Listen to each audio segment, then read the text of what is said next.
Well, we're going to go ahead and get started. Welcome, everybody. Boots on the Ground is a grassroots organization. We mobilize, organize, and educate our community. So we ask you to please keep all comments positive. If you have a question, please use the Q&A function at the bottom of the screen. All of our Wednesday workshops are recorded and available. Boots on the Ground Midwest was founded by Martha Lawrence and Nancy Mays. Our speaker for tonight's program, Nonconformity, the Politics of Being Apolitical in a Fascist Regime, is Dr. Andrew Stewart Bergerson. I'm Janet Milkovich, the moderator for this evening. So Dr. Bergerson is a historian of modern Germany and taught in France, Germany, and Taiwan. He has authored several books, including Ordinary Germans and Extraordinary Times. Professor Drew's last program about fascism was so well received, we persuaded him to do a three-part series. The next two programs will be on September 18th and October 15th, so mark your calendars. Tonight's program contains unvarnished historical interpretations, a rare commodity today, and will run about 40 minutes, followed by questions. To avoid distractions, please post to the question and answer icon and not the chat. Please welcome Professor Drew. Thank you, Janet. Thank you, Martha and Nancy, also for organizing and inviting me. Next slide, please. So I'm going to be talking today from this book, The Happy Burden of History, that I wrote collaboratively with Scott Baker, Clancy Martin, and Steve Ostovich. The Happy Burden of History, we wrote it in 2011. We didn't realize quite how relevant it would become. We were faced with a teaching problem. We would all teach about the Holocaust in one way, shape, or form, or Nazi Germany. And our students at the end of our class would ask us, well, then what should we do about fascism or genocide? And we decided that we should try to answer that question in a coherent way, but from our different perspectives, history, literature, philosophy, and theology, and we mix them together into a synthetic book. I'm going to take some of the things that my colleagues have said, but I'm going to try to emphasize the historical part because that's the stuff I know better. So I'll try to identify some of the points where they have made really major contributions, but I'm going to try to focus on the things I know the best. Next slide, please. We begin with the myth of Sisyphus, which you all know is one of the classic Greek figures who is condemned to roll a boulder up a hill for all of his life, for all eternity in Hades, and then it rolls back down and he has to start again. And we use this myth to describe what we think it's like to try to take responsibility for something in the past. And it feels like a never-ending task. For instance, young Germans, from as early as I could remember, many of them, progressives, felt like they needed to do something to demonstrate that they were anti-Nazi. They felt guilty about what happened to the Jews, to the horrible war of conquest that the Nazis imposed on Europe and the world. But how can you ever make up for something that happened in the past before you were even born? It's an impossible task. As a historian, I was curious about the question about the people who lived in the period of Nazi Germany itself. What kind of myths did they tell themselves about their roles in fascism and genocide? I'm an oral historian, so I went and I asked them. Next slide, please. So the research question for this book was, what does it mean for us as individuals in everyday life to act responsibly in the face of either fascist or genocidal systems, whether they're in the past or the present? What does that kind of responsible action mean? So I'd like to rephrase what I wrote down on the bottom. My purpose in giving this talk is not to dissuade you from engaging in nonconformity. I want you to act according to your principles. I want you to be activists. I want you to make the world a better place. All those things are true. But I do want you to think a little bit more about nonconformity as a kind of assumed moral position, that it will automatically lead to the outcomes you want in some degree, that simply by being a nonconformist, you're doing the hard work already. I want to disabuse you of that notion. So that's the focus of my talk today. Next slide. So let's talk about various forms of opposition and the way historians used to talk about this, 30 years ago, 40 years ago. But it's also the way most people think about opposition to a totalitarian or a dictatorial or a terrorist regime. So it's usually measured on some kind of quantitative scale. How much of a percentage of a Nazi was this person? And it goes on the one extreme, you have the physical military resistance fighters, the people who took up guns, who blew up trains, who assassinated Nazi leaders, who fought in the hills of Yugoslavia to slow the Nazis down. That's the kind of the one extreme of what it means to oppose Nazis. On the far other side, you have the perpetrators, the people who pick up weapons to shoot and kill people. So here you have an image of, so the upper right is the image of a resistance group. The bottom left is an image of an Einsatzgruppen, a mobile killing squad, killing Jews as part of the Nazi genocide. And then there was, of course, like less extreme versions of either of these positions. On the anti-Nazi side, you have people who engaged in spiritual resistance. So an example of spiritual resistance is the top one on the left, of Jews who are still practicing their religion in spite of the fact that they're being persecuted and killed. So that's a way of kind of preserving who you are in the face of oppression. We call that spiritual resistance. And on the other side, the bottom right, we have collaboration. So these are people who are not picking up guns and killing people, but they're still supporting the Nazi regime in other ways, working in factories, verbally supporting them, various kinds of not extreme, but still collaborative action. And in the middle usually lies nonconformity. Next slide, please. So the traditional definition of nonconformity is an attitude or a posture that's critical of some kind of norm, be it political or cultural or social, but it avoids overt action one way or the other. So the difference between a nonconformist and an activist is the activist is taking all these actions to do things. The nonconformist is not really taking overt action, but they're still critical of that norm.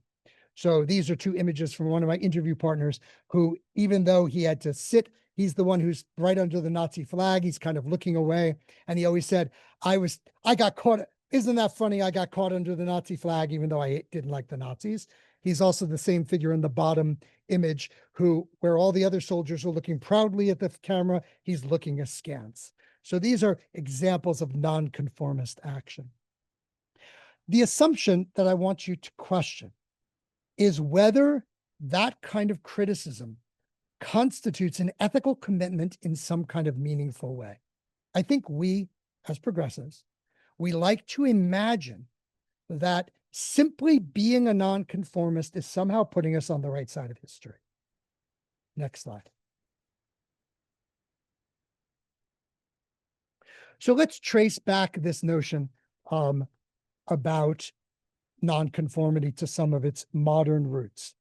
In the Enlightenment, in the late 18th century, Immanuel Kant defined the self in a new way. Prior to this, a person was defined by their status as a peasant or as a nobleman. They were obliged to obey the rules of their faith, whether it was Islam or Christianity. Conformity was the norm for most people. And Kant encouraged us as an Enlightenment thinker to think for ourselves, to have the courage of our own reason. The expression used is Latin, sapere aude. And the idea here, the Enlightenment idea was, you need to challenge every tradition, every notion that you inherit, And being a nonconformist is a good thing. It enables you to think for yourself. And many people, modern people, believe this. But there's a flip side to what Immanuel Kant was saying. And this is a critique coming from Friedrich Nietzsche at the end of the 19th century. Yes, Kant says, think for yourself, challenge those traditions, break with the past, engage in a kind of a rupture with the past so you can be free to think for yourself.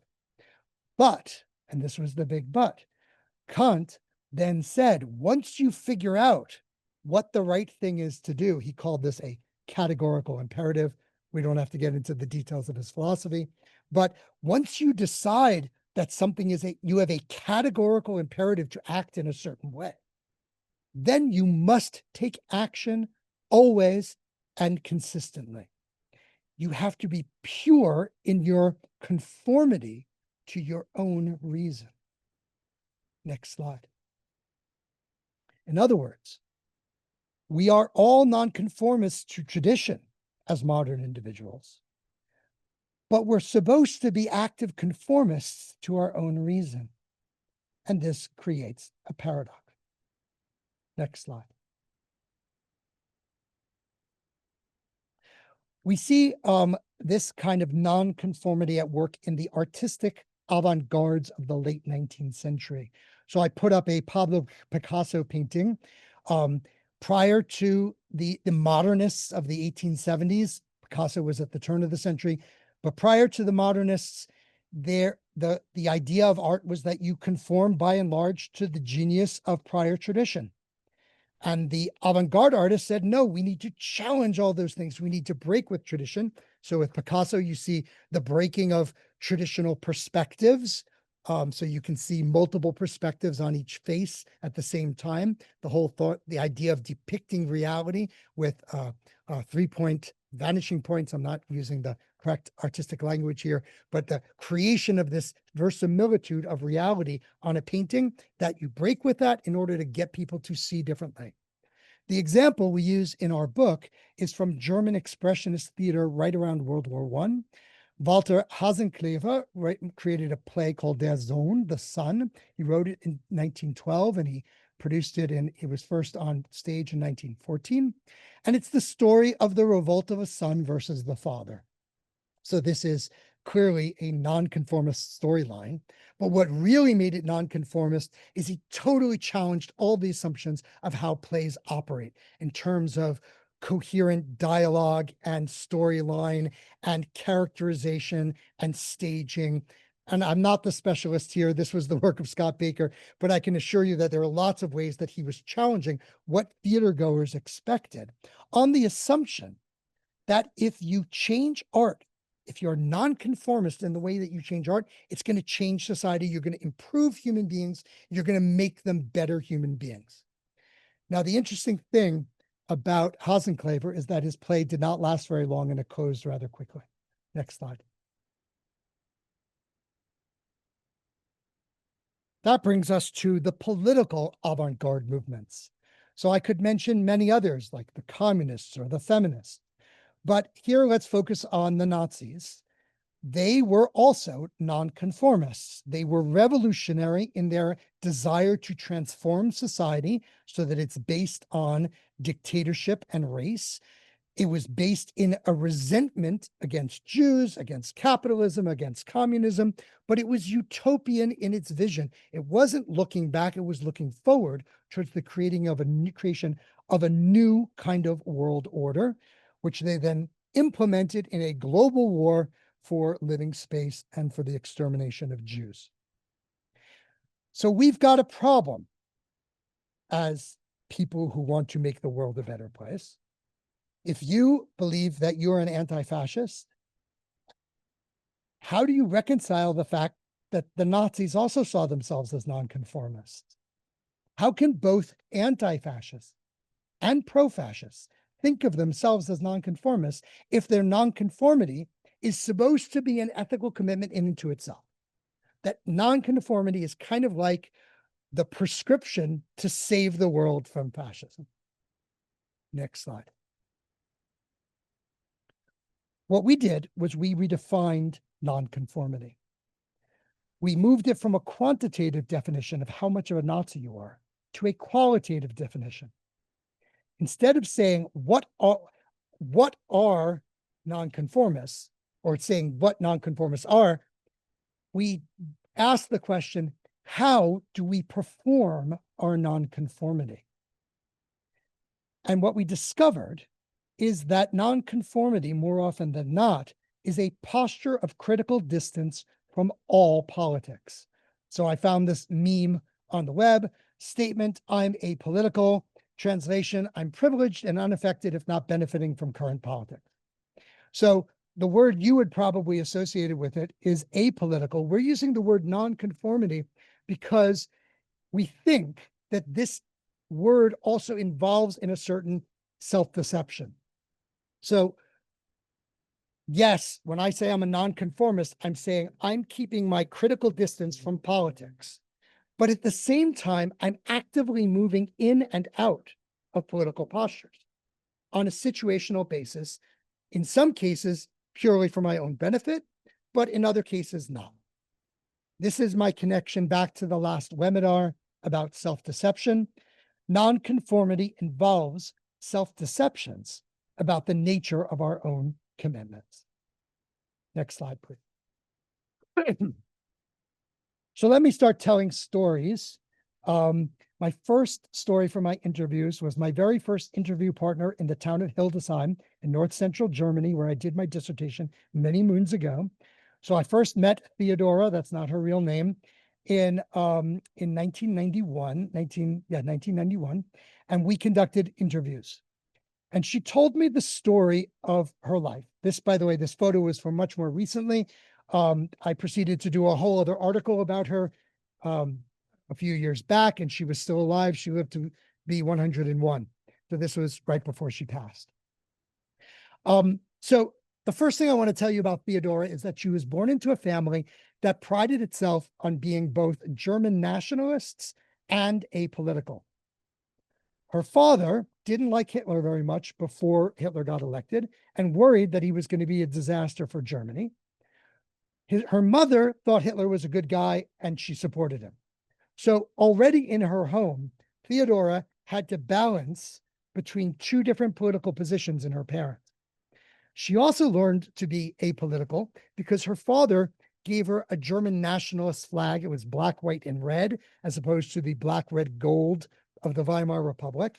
And she would ride it through town. And when she would go into the working class districts, the Social Democratic kids would beat her up. So she learned also not to fly your flag and to stuff that in her bag. And basically the lesson she took away is it's better not to be political.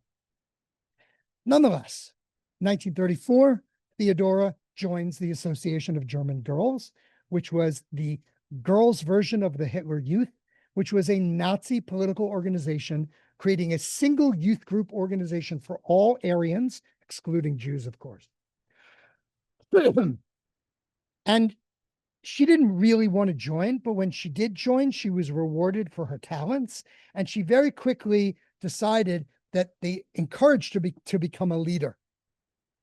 All the same time that she's going to these meetings, she's also going to private lessons with a Jewish music teacher. She knew 3 Jews in her community. She had a friend who was Jewish who suddenly disappeared, a French teacher who she never actually had in school, who she witnessed things being done to her, anti-Semitic acts, but then the French teacher disappeared.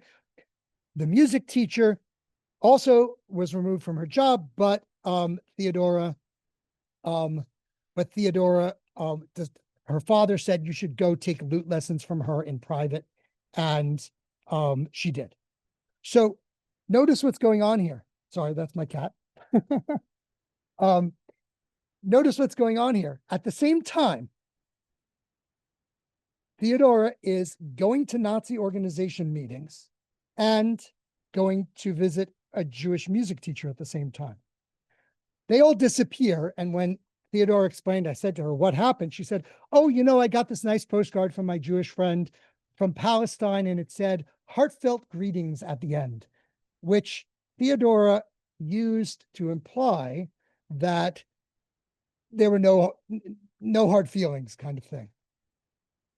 Now, Theodora leaves the Association for German Girls for a little while, but then she realizes that that affiliation is going to enable her to get into university. So one of the things she decides to do is join the Reich labor force. This is imagine like a civil conservation corps kind of organization that was building good things for Germany and draining swamps and helping farmers take in their harvests, but also political indoctrination. She insisted there wasn't very much of that, but I'll get to that in a moment. Here you can see images from her diary where she is sitting with her friends in the camp that she attended in 1938. Next slide. And here you see slides of the cover of her diary, kind of diary / memoir. She wrote it while she was there and then after. The Reichsarbeitsdienst, summer 1938. And of course, an image of them saluting the Nazi flag every morning, which they did, which she even got the privilege of being the person to hoist it. So is this apolitical, really? What do we want to call this moving in and out of different political positions to suit the situation? Now, remember, she also benefits from this. She gets to go to university, she becomes a teacher, and she settles in a place called the Warthegau. The Warthegau is the Nazi name for West Prussia, which originally belonged to Poland in the 15th century, was taken by Prussia in the 18th century, was returned to Poland after World War I, and then was taken by the Nazis. So it's a mixed area with Poles and Germans and lots of Jews. And this was the initial place in 1938, 1939, 1940, where the Nazis were settling ethnic Germans in order to create kind of an ethnic buttress or wall against the Slavs and the Jews. They deported 900,000 Poles and Jews, took their lands, and set up their homes. And the job of a teacher in the Warthegau was to educate a new generation of ethnic Germans about their right to be there. And remember, all along, Theodora has also been a German nationalist. So this is my example of how nonconformity can actually help you become a better Nazi. It enabled her to engage in what we call sovereign impunity, the right to conquer, kill, steal from other people with a sense of your own right to rule without concern for their needs or their rights. Next slide. So Jürgen is not from the chapter on nonconformity in my book.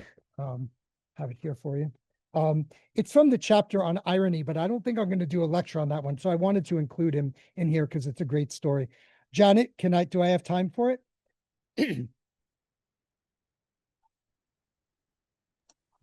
Yes, you do. Okay. So Jürgen was a working class Catholic boy who came from a relatively impoverished family. He insisted also that he was always apolitical. And he faced a lot of pressure to join the Hitler Youth, but as a Catholic, they were told by the church not to keep their distance. And then Jürgen wanted to get an apprenticeship. He wanted to become a mechanic. And he found a master who was looking for new apprentices. And when he walked into the master's shop, he was wearing an apron, and underneath the apron was a stormtrooper uniform. And he kind of opened the apron so that Jürgen could see very clearly that he was a Nazi. And the message that Jürgen received was, I have to join the Hitler Youth or I'm not going to get an apprenticeship. So he trudges down to the Hitler Youth office. And when he gets there, the guy who is registering people says, oh, Jürgen, now you want to join the Hitler Youth. You didn't want to before, but now you want to get an apprenticeship. So clearly you're only doing this because you want to get the apprenticeship. Now I'm going to pause right here in this moment in the narrative, because this is where Jürgen says, this is what forced me to join the Hitler Youth. I was forced to do it in order to become an apprentice, just in the same way that Theodora said, well, if I wanted to go to university, I had to participate in Nazi organizations too. So I want you to think about it in two ways.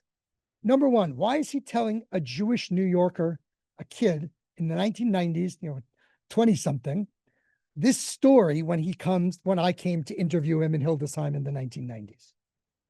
I think he was telling it to convince me that he had always been an anti-Nazi. But at the time, you can imagine the conversation that he had with this leader of the Hitler Youth. The leader of the Hitler Youth believed that he was an anti-Nazi, and Jürgen had to do all that he could to convince him that he really did believe what he was doing, and that joining the Hitler Youth was coming from conviction. So once again, you see someone moving in and out of political positions based on convenience. Now, the story gets even more interesting because turns out this master mechanic didn't give Jürgen his apprenticeship. He gave it to a member of his family instead, or a relative. And so Jürgen had to go looking for another apprenticeship, and he found one with what he described as an old Hildesheimer, which is to say the guy kept his politics to himself. And Jürgen was able to join without admitting that he was in the Hitler Youth. So in the end, Jürgen didn't actually need to join the Hitler Youth to get an apprenticeship, even though that's the way he told the story. Now, I asked him, what did he do when he was in the Hitler Youth? And he said, oh, yeah, there were lots of marches. We were always singing Nazi songs and lots of parades and speeches. You have to howl with the wolves. But I only mouthed the words. Next slide. So Jürgen is able to parlay the fact that he was in the Hitler Youth to get a job as an engineer in an airplane plant, which is to say he was busy building airplanes for the Nazi Wehrmacht all the way to the end of the war. And he was admitted to me in 1990s. He was quite proud of their victories all the way up to 1943, when they started getting bombed by the British and the Americans and the Canadians. So up to that point, he was perfectly happy to benefit from and then collaborate with the Nazis. Here, by the way, is his collection of Nazi pins that he also showed me. Next slide. So maybe it will help us to think about what his nonconformity means if we look at it from the other perspective. Martha was another one of my interview partners. She was a Jewish girl, and her grandmother lived on one of the main streets that led out of Hildesheim. And she had a balcony. And from this balcony, Martha would observe Nazi organizations marching through town. They often marched at hours like 7 a.m. in the morning, so they would wake people up so they would catch them. And she heard songs like "When Jewish Blood Squirts from My Knife." And she said to me, what do you think I thought? I thought they were utterly serious, that they really meant this, that they were going to kill me. And of course, she was right. And not just because she was a little girl, but she was politically accurate. She understood what was going on in the world around her. So I want to show you that Jürgen's nonconformity was a form of sovereign impunity. He got to participate in the Nazi war for living space, for genocide. Indirectly, he wasn't personally killing them. He was just building the machines that were winning the war. And he did it by acting like he did not have to consider those victims. What made him better able to do this was that he believed inside he wasn't a really full Nazi. He was only part of a Nazi. Next slide. Martha's response is interesting. That's Martha, by the way. I wanted to make sure you knew which one was her. She took out a garden hose that her grandmother used to water her plants, and she sprayed them with water from above and then ran into her room so no one could see which balcony it came from. Notice, she wasn't just thinking that she was a nonconformist. She was performing her nonconformity. She was making clear to the Nazis how she felt. She did it with a kind of impunity, but of a different kind. She was saying, I'm not going to get caught because I'm going to run inside and act like it wasn't me. I wasn't the anti-Nazi. And she also was different because she was doing it for basic human and civil rights. Next slide. My final example is Gunther. How are we doing on time, Janet? We're doing great. Okay. My final example is Gunther. He also was a German nationalist. He joined as a young man the Free German Youth, the Freie Deutsche Jugend, which wanted to reconquer the territories of what they called the German East, which had been the large parts of Poland and Eastern Europe, because they believed they were culturally and politically and superior and socially superior to everyone else who lived there, and that this was a tradition dating back from the Crusades that they wanted to continue. By the way, this is a photo of him when he was a student in Heidelberg in 1934. And up in the right, he narrates this photo as, "This is a photo of my brother and I. Eric fell in Russia in 1941. My father was there. He watched the Russian officer POWs." They took this photo in Kiev in Poland, Mawe in German, which was West Prussia or Pomorski in Poland in 1915. That was before the family got forcibly removed by the Versailles Treaty, and that's why they were so passionate about reconquering their territory. Next slide. Here you see him in a visit to his aunt in 1941, and you can see that he is now a member of the Nazi Wehrmacht. He joined the army as a pastor. He was a devout Lutheran. And by 1943, one of his compatriots, while they were sitting in France, occupying France, one of his friends in his unit painted a painting of him, and it had his face in it, but it also depicted, I blocked that out, but you can also see that the artist painted him blocking his insignia, as if to say Gunther was a nonconformist. He really didn't believe in all the things that the Nazis were doing. Look at the timing, though. It's 1943. A lot of Germans were losing faith in the war by then. But up till then, Gunther kept saying he was a nonconformist. He would challenge certain principles of the Nazis, but he went along with a lot of others. He also had in his pocket a photograph of Martin Niemöller. Martin Niemöller was a Protestant pastor. You guys will all probably know him from the very famous poem. First, they came from the communists, but I did not say anything because I was not a communist. So he kept this photograph in his pocket for a really specific reason. When the Allies came, he wanted to show them that he was a nonconformist. And that's what he did. His portrait. He showed me his portrait. He showed me a photograph of it when I was doing the interview with him. He showed me the Niemöller photograph, the postcard as well, in order to demonstrate that he had always been an anti-Nazi. He didn't like the anti-Semitism. Yes, he liked the other stuff, but he didn't like the anti-Semitism. Next slide. So I'd like to throw out another term here. I'm calling all of these things acts of self-cultivation. These are the things that Gunther did to become the kind of person he wanted to become. So he was making choices across many years to cultivate a certain kind of ethical or moral identity. And one of the first things he did was to transform himself from a German citizen into a racially superior Aryan. Here you can see him on a horse in his uniform. Next slide. He also told himself what we call in the book, anticipatory memories. These are stories that he told himself before he engaged in a dubious act to convince himself that this was an ethical action. So in this case, he told himself a story about conquering France, that it was okay to be a Christian and bomb all these human beings.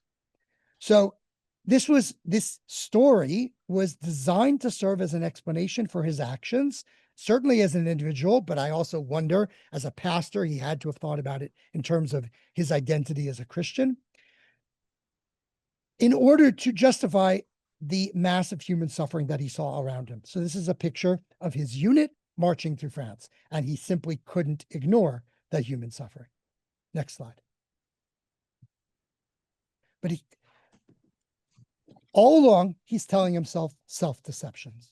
He's telling himself, I'm not a real Nazi, even while he's actually engaging in a bunch of Nazi activities, which is to say, he's moving in and out of different forms of conformity.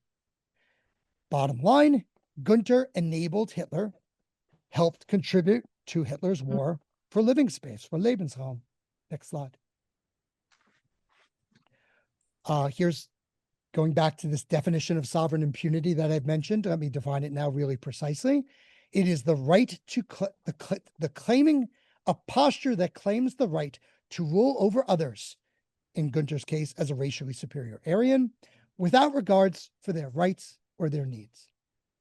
This is how he narrated this photo. As a sergeant, I was allowed to view the palace in Versailles. And I'm just going to pause for a minute to emphasize how insulting this was to the French people. Versailles was created by Louis XIV, who at the time in the 17th century was the greatest king of Europe. France then becomes the cultural center of Europe. His model of architecture gets copied all over. His model of rule gets copied all over the Europe and certainly in other parts of the world as well.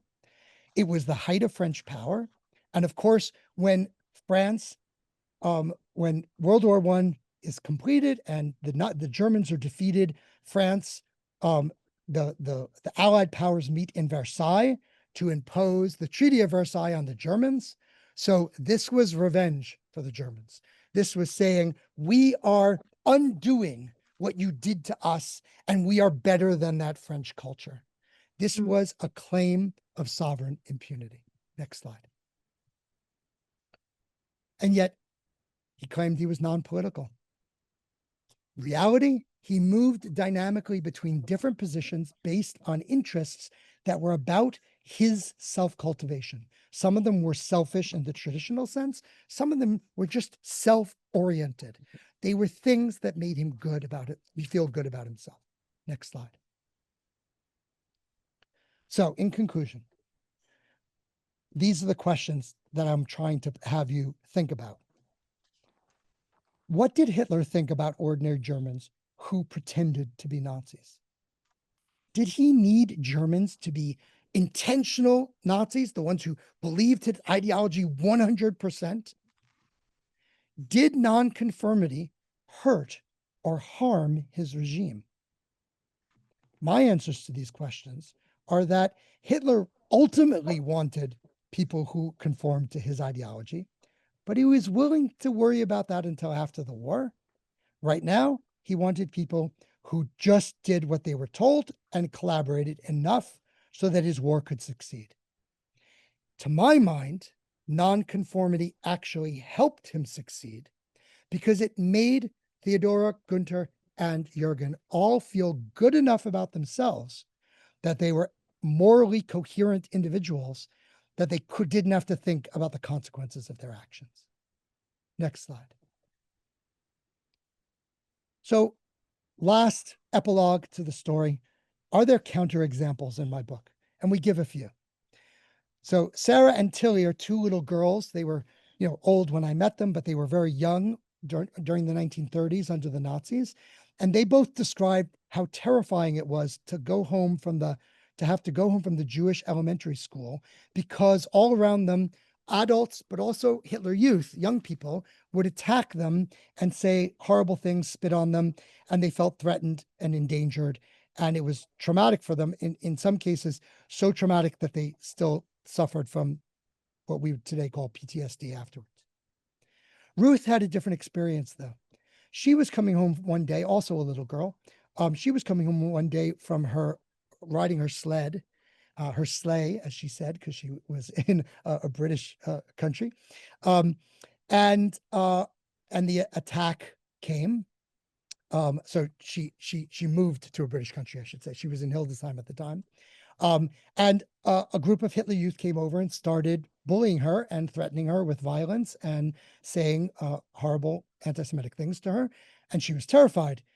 But what happened was another Hitler Youth, she doesn't know if he was Jewish or not. She suspects he was not Jewish. She had never met him before. She had no relationship to him. He comes over and he says, no.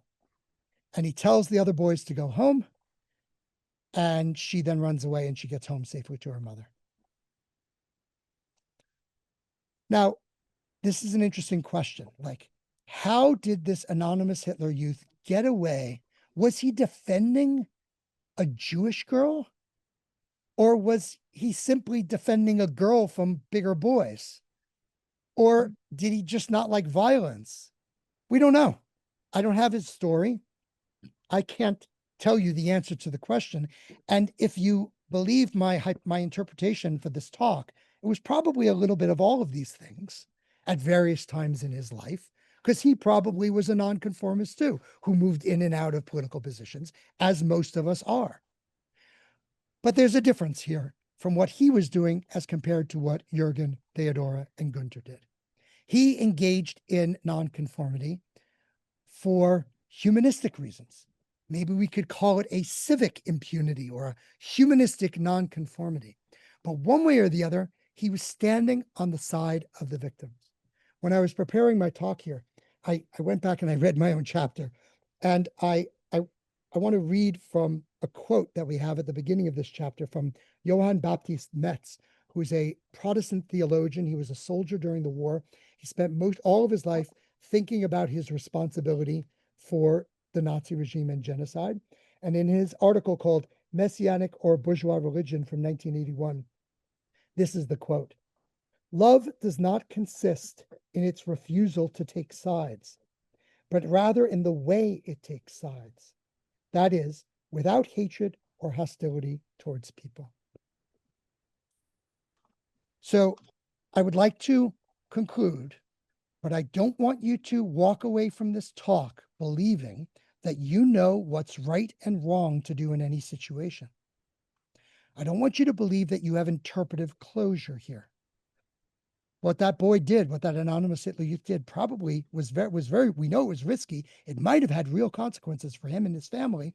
And he also could have become a victim as a result of his standing up for a Jewish girl. There's no one right answer. We only can respond in situations. And that's what I'm trying to drive at. We have to give up the faith that nonconformity will save us simply by being nonconformists. We have to think about what our nonconformity is doing. What is the way we're performing our nonconformity? I'll close by saying that everyday life is always out of our control, but we are measured by the unexpected act. Thank you. Thank you, Professor Drew. Oh my goodness. So I have some questions that were submitted. Okay. One wanted to know if you could give more examples of anticipatory memories. So yes. So Theodora, I wrote a whole article about this, the way that Theodora did this in her diary and her memoir of the Reich labor force, because of the way she was basically expecting the Nazi regime to go on and believing that that was the moral code that her society was going to function in the future. She, of course, collaborated enough to get by so that she could get into university. The tragedy of anticipatory memories is that those models change. In German history, what makes German history so fascinating is that the basic foundations of society in Germany changed, in some cases, something like 14 times over the 20th century, right? You went from one kind of a society to the next, radically different. And each time people had to reinvent their identity. So what I received when I did the interviews with them were the results of them twisting their story in different ways as the world around them changed. They had to reinvent their story. But what's really fascinating about the way we tell stories is that you can see the evidence of the different layers. like in the story with Jurgen, and the difference between what he was telling one mechanic and one Hitler Youth director, and then what he told me. You can piece out the way that he's moving back and forth in a very dynamic way. I didn't get you, I'm not going to get to tell you the story of Reinhardt. He's one of my favorite interview partners. He's the focus of the irony chapter, but to pitch it very briefly, I loved Reinhardt. I felt so akin with him, or I appreciated him so much because he was so funny. And he was a poor, down and out working class kid. And all he ever did was try to survive. And the way he did was by being ironic. He would be both inside and outside the system at the same time. And there were millions of stories that he would tell. And he was a great storyteller. And I laughed with him. And this was really difficult for me. I mean, he was better than the real Nazis who were still Nazis in the 1990s, who I interviewed. They gave me nightmares. But it was really a struggle for me because I really identified with him. I thought, this makes sense to me. And so I'm not really answering the question with a whole long story because that would be a whole other lecture. But let me direct you to that chapter on irony in the book. He tells great stories. But the bottom line is, because of the way our societies change, they're constantly rupturing in a modern society. One system changes to another, to another. It places us in ethical quandaries where we told ourselves it was okay to do one thing and then do another. So imagine here like a person who grew up in a patriarchal society, but now is living in a post-patriarchal society where it's not acceptable to say certain things about women or to talk about gender in certain ways, and how difficult that must be to explain your life in retrospect of your old actions based on the new frameworks that people have. So a whole other book is devoted to this. It's called Ruptures in the Everyday, where we talk about how do you tell stories when you're in this situation of constant rupture. We had a question from somebody asked if you could read the quote from the beginning of your chapter again. Sure. The quote is, "Love does not consist in its refusal to take sides, but rather in the way it takes sides. That is, without hatred or hostility towards people." And the way we rewrite that later in the chapter in academic language, that true responsibility has a childlike openness to possibilities, but it acts with a mature awareness of every opportunity to stand in solidarity with the victims of history. So I'll say that again. That responsibility, the kind of responsibility that we think is an ethical kind of responsibility, has a childlike openness to the possibilities of what one can do. Hannah Arendt calls this natality, the imagination that you're a new child in the world and everything, you could do things differently. But at the same time, it has an adult's awareness of the necessity to stand on the side of victims. I started to call you Pastor Drew. Professor Drew, we had a speaker last month speaking about erasing history. Yes. And I wonder something that you had mentioned. The question is, what role does our ignorance of history play in today's politics or today's political world? Can you I mean, answer that safely? I'm as a historian, I am very distressed by the way our public institutions are being politicized. And I'm very distressed by the way public political issues are being politicized by political parties as well and used for fundraising instead of focusing on concrete and realizable political solutions to problems. To me, a lot of what's happened, in part because of social media, but also because of changes that have taken place in our society for 30 years, we've become disengaged from the actual historical context in which the things we're saying come from and the people are operating. And that creates really big problems for anyone who has simplistic answers to any of the very thorny political issues that we face today.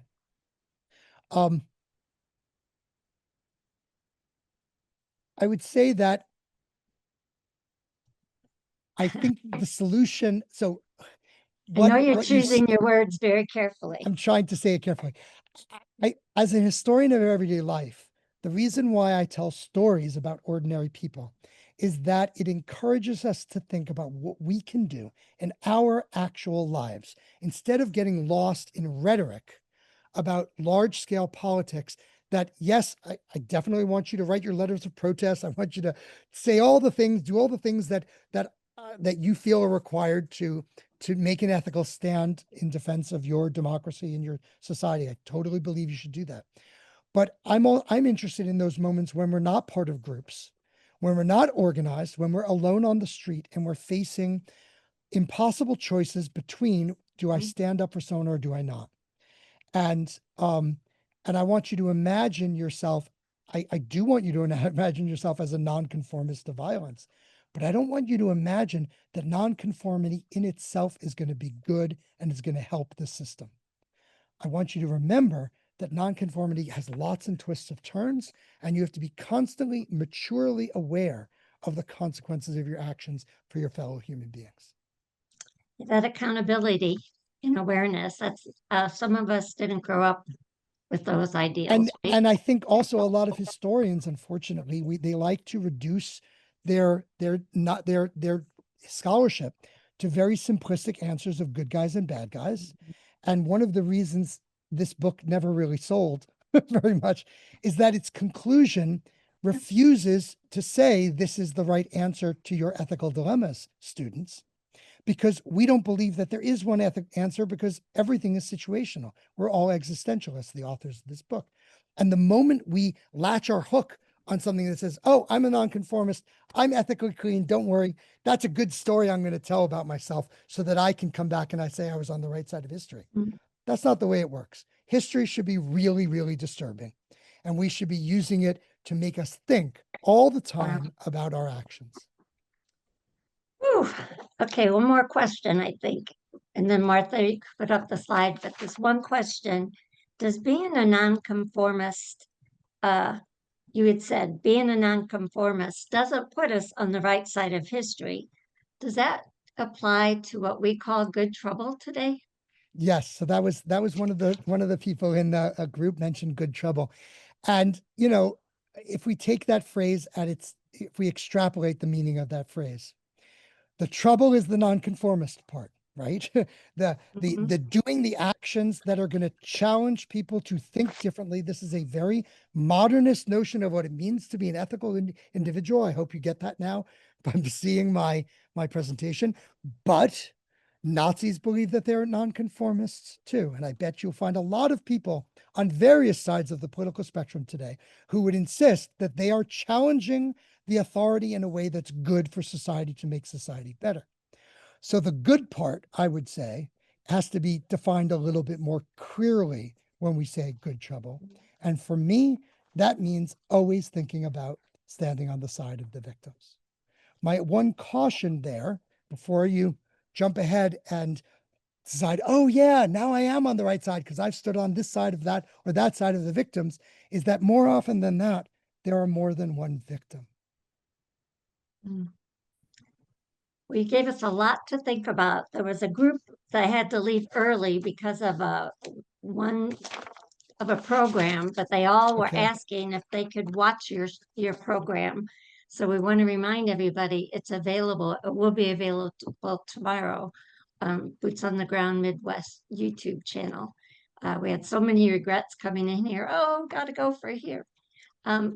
So Professor Bergerson, yes. I know, I have to say it slowly. We really thank you. Both programs have taught us so much.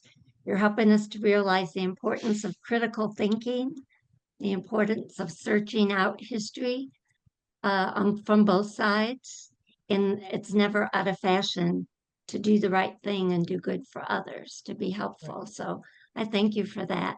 So I want everybody to know again, you can watch this program and share it with your friends on our YouTube channel at Boots on the Ground Midwest.